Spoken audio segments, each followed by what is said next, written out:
이게 한국에서 성공할 수 있을까? 아니, 생존할 수 있을까? 빌런입니다. 이번에 리뷰할 시계는 벨 앤 로스 GMT입니다. 고가의 시계를 대여해주신 구독자님께 감사드립니다. 한국에서 벨 앤 로스의 시계를 실제로 접해보신 분들은 많지 않을 거라고 생각합니다. 이 브랜드는 메인스트림에서 아주 멀리 떨어져 있으면서 극단적인 취향의 디자인, 가격대도 쉽게 찍먹이 불가능한 꽤 고가의 브랜드인데다가 한국 내에서 실물을 볼 수 있는 매장의 수도 굉장히 적습니다. 궁금했어요. 한국 내에서 생존할 자격이 있는 브랜드인지 리뷰를 보신 이후에 애호가 분들의 생각이 궁금해집니다. 이 브랜드의 역사는 매우 짧은 편입니다. 벨앤로스보다 짧은 역사를 가진 브랜드를 찾는 게 빠를 정도로 젊은 브랜드예요. 1992년 브랜드명 그대로 벨과 로스가 힘을 합쳐 만들어낸 브랜드인데요. 이 두 명의 워치메이커가 가지고 있던 철학은 바로 이것입니다.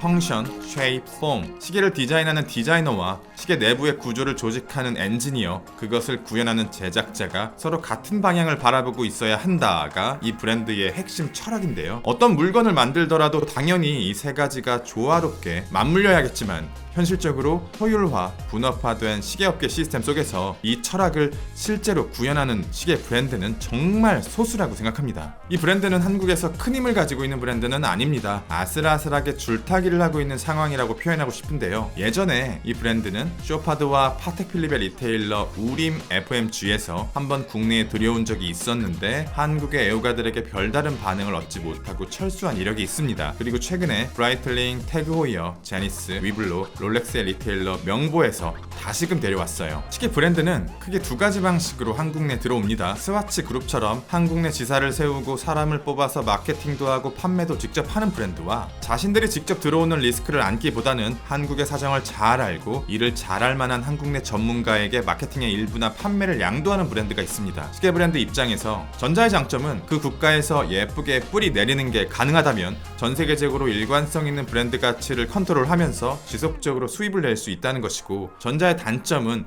그 시스템을 갖추는데 많은 비용과 시간과 노력이 지속적으로 들어간다는 것입니다. 시계 브랜드 입장에서 후자의 장점은 파는 족족 돈이 된다. 브랜드는 우리 같은 애호가에게 시계를 파는 게 아니라 리테일러에게 시계를 팔고요. 그 시계가 한국에서 팔리던 안 팔리던 모든 책임은 리테일러가 가져가요. 그래서 이미 시스템을 갖춘 거대한 리테일러들이 취급하는 브랜드의 가격대는 해외와 그렇게 큰 차이가 나지 않습니다. 하지만 소규모의 리테일러가 다루는 작은 브랜드들은 이런 시스템을 갖추는 비용과 리스크들이 시계의 가격에 더해져야 하기 때문에 해외의 가격보다 비싼 경우가 많아요. 후자의 단점은 브랜드 가치가 리테일러에 의해서 좌지우지될 수 있다는 것인데요. 예를 들어서 이런 경우입니다. 시계 브랜드와 리테일러의 사이가 틀어졌어. 리테일러가 시계를 다수 매입해 왔는데 생각보다 안 팔려. 그러면 팔릴 때까지 큰 폭의 할인을 해야겠죠? 손해를 보더라도요. 그런데 시계 브랜드 특성상 한번 할인을 크게 해버리면 사람들은 할인된 가격을 그 브랜드의 가격으로 생각해버립니다. 그것이 럭셔리 브랜드라면 브랜드 가치의 하락은 더 치명적이고요. 시계 브랜드가 자신들의 가치를 지키기 위해서 새로운 무브먼트를 개발하거나 비싼 홍보 모델을 써도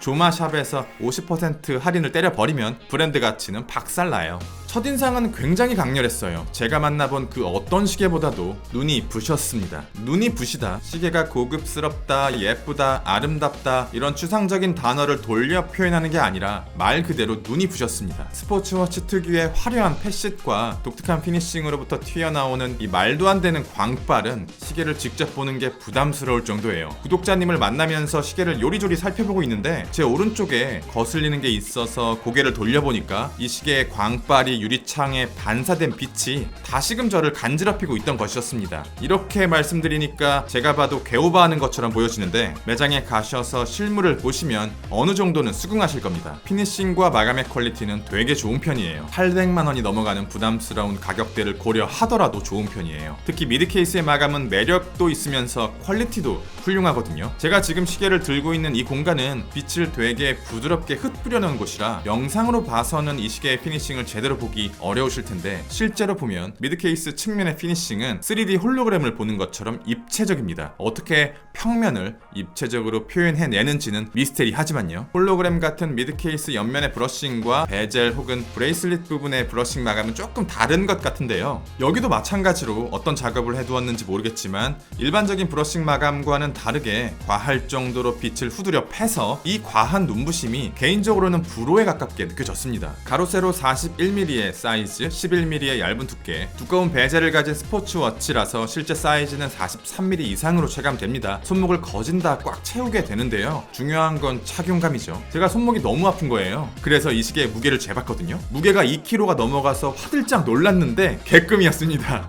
시계는 정말 무거워요. 시계 전체 무게는 163g으로 풀 브레이슬릿 스포츠워치 치고 엄청 무겁다 할 만한 무게는 아닌데요. 무게 배분이 조금 특이합니다. 테이퍼드가 된 브레이슬릿은 굉장히 얇고 가벼운 반면에 시계 헤드로 많은 무게가 쏠려 있어서 작은 납덩어리를 올려놓은 느낌이에요. 하지만 GMT 무브먼트가 들어갔음에도 두께를 11mm로 얇게 뽑아내서 전체적인 착용감은 꽤 좋은 편입니다. 다이얼은 블랙 레커 다이얼인 척하는 썬네이 다이얼이에요. 그런데 이 썬네이 브러싱이 굉장히 옅어서 핸즈가 다이얼에 비치는 레커 다이얼의 특성과 빛에 따라서 다이얼의 색감이 변하는 썬네이 다이얼의 특성을 둘 다 가지고 있습니다. QC, 퀄리티 컨트롤은 어느 정도로 잡아놨을까요? 야광은 균일하게 채워져 있고 인덱스나 폰트 역시 깨끗합니다. 그런데 핸즈에 뜯긴 자국은 많이 아쉬워요. 분명히 육안으로는 볼 수 없는 영역이지만 이 정도 가격대의 럭셔리 워치라면 보여줘서는 안 되는 장면이라고 생각합니다. 무브먼트는 BR325 42시간의 파워 리저버를 가진 셀리타 SW330 베이스의 무브먼트입니다. 이 무브먼트에 대해서 별다른 설명이 필요할 것 같지는 않고요.